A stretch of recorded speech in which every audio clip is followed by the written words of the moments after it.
ہیں پروگرام عوامی منشور نثار کیانی کے ساتھ DNF نیوز پر۔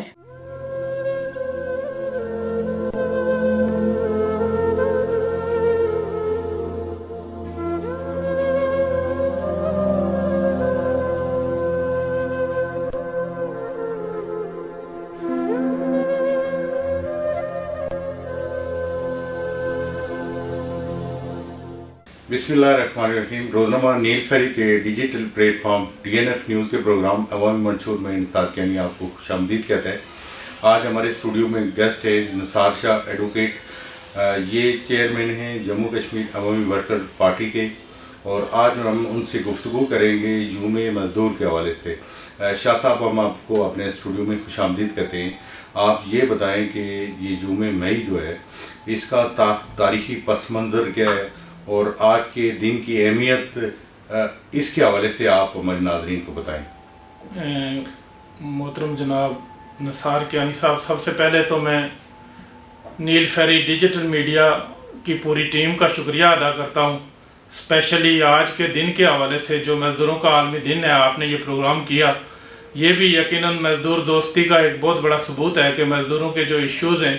آپ ان کو عوام کے اندر لے جا رہے ہیں، اور ارباب اقتدار جو ہیں ان تک ان ایشوز کو پہنچانے کی کوشش کر رہے ہیں اپنے اس میڈیا گروپ کے ذریعے۔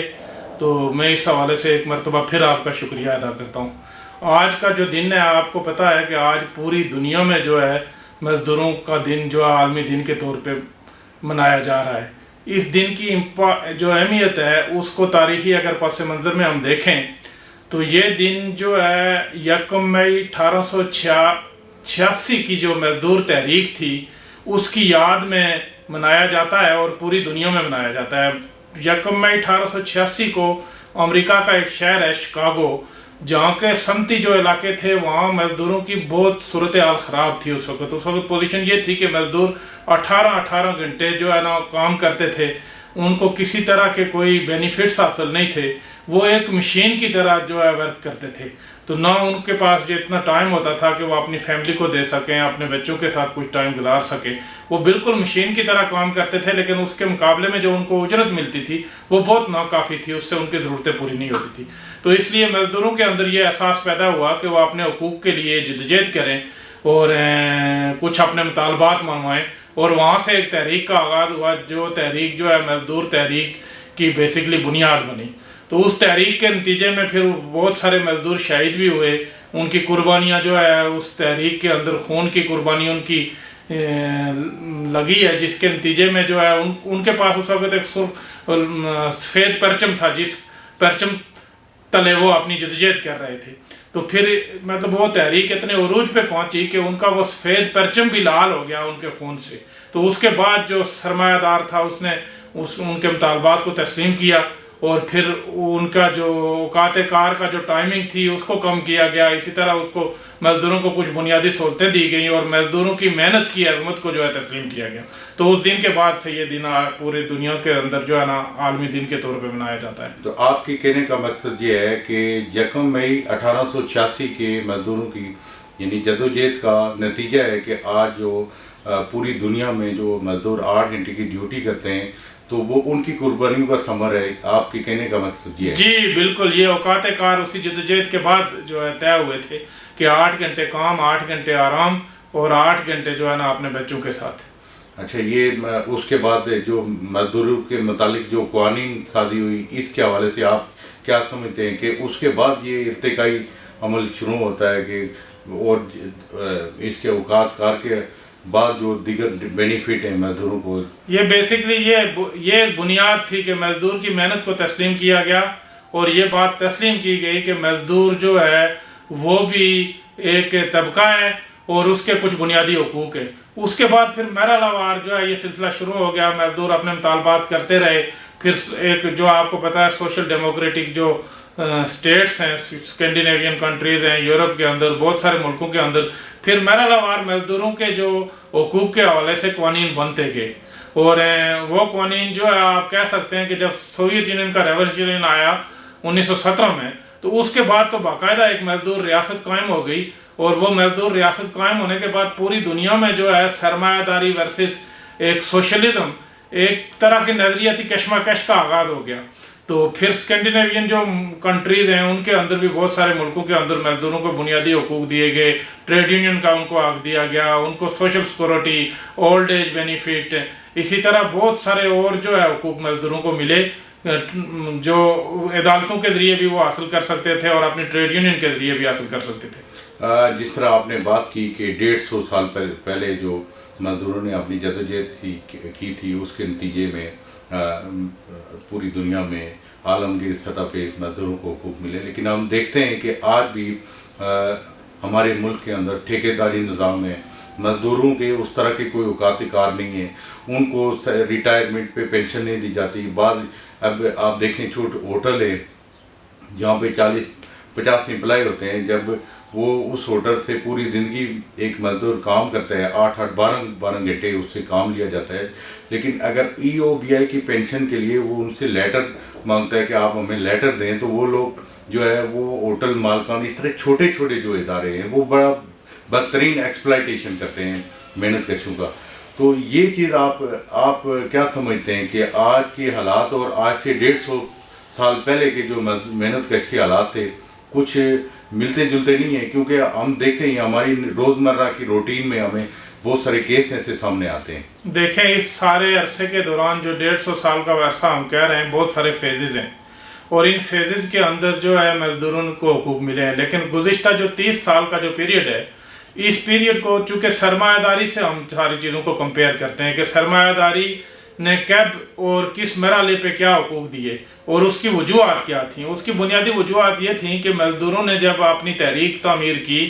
جدوجہد کی، اس جدوجہد کے نتیجے میں مطلب ان کو پہلے حقوق ملے، پھر آہستہ آہستہ جب سوویت ریولیوشن ہوا تو سوویت ریولیوشن کے بعد پوری دنیا کے اندر ایک مطلب مزدور تحریک شروع ہو گئی۔ پوری دنیا کے ملکوں کے اندر مزدوروں نے صرف حقوق مانگنا نہیں شروع کیے، بلکہ وہ اقتدار، انہوں نے کہا کہ ریاست کے اوپر ان کا اقتدار ہونا چاہیے اور پرولتاریہ کی ڈکٹیٹرشپ کا جو بھی ایک کنسیپٹ پیدا ہوا۔ تو اس کے نتیجے میں چونکہ پوری دنیا میں تحریکیں تیز ہوئیں، بہت سارے ملکوں کے اندر جو کمیونسٹ پارٹیز تھی، سوشلسٹ پارٹیز تھی، وہ باقاعدہ مزدور کی بنیاد پہ ہی بات کرتی تھی، سرمایہ داری نظام کے خاتمے کی بات کرتی تھی۔ تو ہمیں تبدیلیاں نظر آتی ہیں، بہت سارے ملکوں میں انقلابات آئے ہیں جس میں چین بھی شامل ہے، کوریا شامل ہے، ویتنام شامل ہے، کیوبا شامل ہے، مطلب بے شمار دنیا کے ملک ہیں۔ تو پوری ایک لہر تھی کہ پوری دنیا کے اندر سرمایہ داری سسٹم کو ریپلیس کرنے کی ایک مومنٹ تھی۔ تو اس کے نتیجے میں چونکہ سرمایہ داری سسٹم بہت خوفزدہ تھا اس ساری صورتحال سے کہ جو ملکیت ہے وہ ان کے ہاتھوں سے نکل کے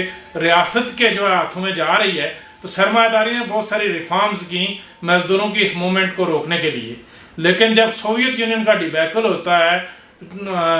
1990 کے اندر، تو اس کے بعد پھر سرمایہ داری کے اندر ایک نیا سسٹم آیا جس کو نیو لبرلزم کہتے ہیں اور گلوبلائزیشن کہتے ہیں۔ یعنی انہوں نے اپنی تمام پالیسیز کو ریورس کرنا شروع کر دیا اور جو پہلے مزدوروں کے لیے جتنے ان کو بینیفٹس ملے تھے اس کو آہستہ آہستہ انہوں نے چھیننا شروع کر دیا۔ تو آج 30 سال کے بعد سچویشن تقریباً وہی بن چکی ہے کہ ٹھیکیداری سسٹم آ چکا ہے، لوگوں کے اوقات کار بڑھ گئے ہیں، بہت سارے لوگوں کو جو ہے نا جی ٹریڈ یونین رائٹس ان کے ختم ہو گئے ہیں، اور نجکاری کا جو ایک سسٹم ہے پاکستان کے اندر آپ کو سامنے نظر آ رہا ہے۔ یہ نجکاری کا بیسکلی سرمایہ داری کی یہ ریوائول ہے۔ یہ جو نجکاری چونکہ جو سٹیٹ کے اندر، سٹیٹ آنرشپ کے اندر جتنے ادارے چل رہے ہیں وہ سرمایہ داری کی دین نہیں تھی، وہ ایک سوشلسٹ سسٹم کا ایک حصہ ہے۔ تو سرمایہ داری اب بالکل کلاسیکل شکل میں آگے بڑھنے کی کوشش کر رہے ہیں کہ وہ جتنے ادارے ہیں وہ جو ہے نجی تحویل میں دے دیے جائیں سرمایہ داروں کو۔ ظاہر ہے سرمایہ داروں کو جب دیں گے تو سرمایہ دار سب سے جو پہلا اٹیک کرتا ہے وہ ورکنگ کلاس کے اوپر اور لیبر کے اوپر کرتا ہے۔ لوگوں کو نکالا جاتا ہے نوکری سے، نئے لوگوں کو کانٹریکٹ کی بنیاد کے اوپر رکھا جاتا ہے۔ تو اب یہی سلسلہ شروع ہے دوبارہ، اور اسی طرح کے حالات دوبارہ سے پیدا ہو چکے ہیں۔ آخری سوال آپ سے پوچھوں گا کہ موجودہ عہد کورونا کا عہد ہے اور اس عالمی وبا سے جو پوری دنیا میں جو محنت کا طبقہ ہے وہ سب سے زیادہ متاثر ہوا ہے، تو موجودہ عہد میں آپ کیا سمجھتے ہیں کہ پوری دنیا میں جو حکومتیں ہیں ان کو یہ جو طبقہ ہے، محنت کا طبقہ ہے، جو مزدور ہے، دیہڑی دار مزدور ہے، ظاہر لاک ڈاؤن ہوتا ہے، سارا کچھ بند ہوتا ہے، بہت ساری شعبہ جات ایسے ہیں کہ وہ بالکل ان کا کام ٹھپ ہے، وہ لوگ گھروں میں بیٹھے ہوئے ہیں، لیکن ہم دیکھتے ہیں کہ حکومتی سطح پہ ان کی بہبود کے لیے کوئی اس طرح کا کام نہیں ہوتا ہے، کوئی اس طرح کے اعلانات نہیں ہوتے ہیں۔ پچھلے سال گورنمنٹ نے احساس پروگرام کے تحت لوگوں کو 12,000 اور 10,000 کی معمولی رقم جو ہے دی، لیکن وہ سلسلہ دوبارہ بند ہو گیا۔ اب ہم دیکھتے ہیں کہ اس کا دوبارہ سروے ہو رہا ہے۔ تو اس کیفیت میں آپ کیا کہیں گے کہ یہ جو پوری عالمگیر وبا ہے اور اس جان لیوا وبا کے نتیجے میں جو محنت کش طبقہ متاثر ہوا ہے، تو اس کیفیت میں مزدوروں کو کیا حکمت عملی اپنانی چاہیے اور حکومتوں کی کیا ذمہ داریاں ہیں؟ دیکھیں، مسئلہ یہ ہے کہ وبا تو اپنی جگہ پہ موجود ہے، بالکل اس کی جو حقیقت سے انکار نہیں کیا جا سکتا، لیکن جو سرمایہ داری کی جو 300 سالہ تاریخ ہے، اس تاریخ کے اندر ہم دیکھتے ہیں کہ سرمایہ داری نے ہمیشہ کرائسس کے پیریڈ میں فائدہ اٹھایا ہے اور لوگوں کی جو ایکسپلائٹیشن کا عمل ہے اس کو تیز کیا ہے۔ بالکل سیم آج بھی یہی سچویشن ہے کہ سرمایہ داری ہر کرائسس کے اندر اپنے منافع کے سسٹم کے اندر جا کے فائدہ اٹھاتی ہے، اور کرائسس بیسکلی ان کے لیے ایک طرح کی رحمت خداوندی ہوتا ہے کہ وہ کرائسس سے اپنا فائدہ اٹھاتے ہیں، جو ایک مذہبی ٹرمنالوجی ہے رحمت خداوندی، وہ اس کو رحمت سمجھتے ہیں۔ بالکل اسی طرح میں سمجھتا ہوں کہ کرونا وبا کے اندر بھی سرمایہ داری کو تو کوئی نقصان نہیں ہوا، لیکن محنت کش طبقہ پس کے ختم ہو گیا ہے۔ اس کی وجہ یہ ہے کہ کرونا کی آڑ کے اندر ابھی جو ہے آپ دیکھیں آن لائن بزنسز شروع ہو چکے ہیں، اور جو لوگ آن لائن کمپنیز چلا رہے ہیں وہ اربوں خربوں کی جو ہے انکم کے اندر چلے گئے ہیں، لیکن جو ایک انڈسٹری تھی وہ کلوز ہو گئی ہے، اور اس کو بالکل کرونا کا ایک بات کر کے ورکرز کو جو ہے جاب سے نکالا جا رہا ہے، اور یہ بالکل اس کی طرح اب لا بھی بن رہے ہیں اس حوالے سے کہ اگر کوئی بھی ریزسٹ کرے گا اس ساری صورتحال کے اندر تو اس کے خلاف جو ہے وہ عدالتوں میں نہیں جا سکتا، وہ جو ہے اس کے خلاف کرمنل پروسیڈنگ کی جاتی ہے۔ تو یہ بیسکلی سرمایہ داری کے لیے تو بہت ایک فائدے کی جو صورتحال پیدا ہو چکی ہے، جبکہ عام آدمی جو عام عوام ہیں، عام ورکرز ہیں، عام محنت کش ہیں، وہ منظم صنعتوں کے اندر ہوں یا کہ بالکل چھوٹی جو ہے صنعتوں کے اندر ہوں، دیہڑی دار جو ہوں، وہ سب اس سے متاثر ہو رہے ہیں، کیونکہ کنٹرول سچویشن کے اندر ساری چیزیں چلائی جا رہی ہیں۔ تو اس کرونا کی جو صورتحال گزر رہی ہے، اس میں یقیناً اس کی جو تجزیے آئیں گے یا جو ایکچوئل پوزیشن آئے گی کہ کس کو کتنا بینیفٹ ہوا، وہ تو کچھ عرصے کے بعد آئے گی، لیکن ابھی آپ کے سامنے حالات ہیں کہ جو کام عام حالات میں سرمایہ داری سسٹم نہیں کر سکتا تھا، وہ ان حالات کا فائدہ اٹھا کے وہ سارے جو ہے ریپریسو جو لاز ہیں، اینٹی مزدور لاز ہیں، ان کو اس وقت امپلیمنٹ کیا جا رہا ہے، اور اس کو کہا جاتا ہے کہ چونکہ کرونا ہے تو اس وجہ سے یہ اکانومی کے اوپر جو اوور برڈن ہے اکانومی کرائسس کے اندر ہے، لہذا اس کا سارا جو ہے فائدہ سرمایہ دار کو جا رہا ہے اور اس کا سارا نقصان ایک ورکنگ کلاس کے بندے کو جا رہا ہے، اس کا کوئی پرستان حال نہیں۔ اس کی جو ہے ہیلتھ کی جو انڈیا کے اندر آپ کے سامنے سچویشن ہے کہ کس طرح لوگ سڑکوں کے اوپر مر رہے ہیں، لیکن یہ سسٹم ٹوٹلی فیل ہو چکا ہے ایک عام آدمی کے لیے ڈیلیور کرنے میں۔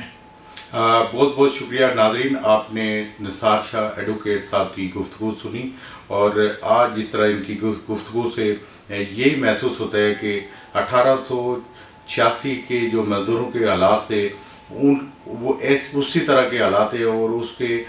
کچھ بھی زیادہ مختلف نہیں ہے۔ موجودہ عہد کرونا کا عہد ہے، اور اس عہد میں بھی سرمایہ دارانہ جو نظام ہے یا سرمایہ دار جو ہے وہ بھی اسی طرح مزدور کا ایکسپلائٹیشن کر رہے ہیں جس طرح آج سے 150 سال پہلے مزدور کا استحصال ہوتا تھا۔ تو 1 مئی کا پیغام یہی ہے کہ دنیا بھر کے محنت کشوں ایک ہو جاؤ۔ اسی کے ساتھ ہم آپ سے اجازت چاہیں گے، انشاءاللہ نیکسٹ پروگرام میں آپ کے ساتھ کسی نئے مہمان کے ساتھ حاضر ہوں گے۔ تب تک دیجیے اجازت، اللہ حافظ۔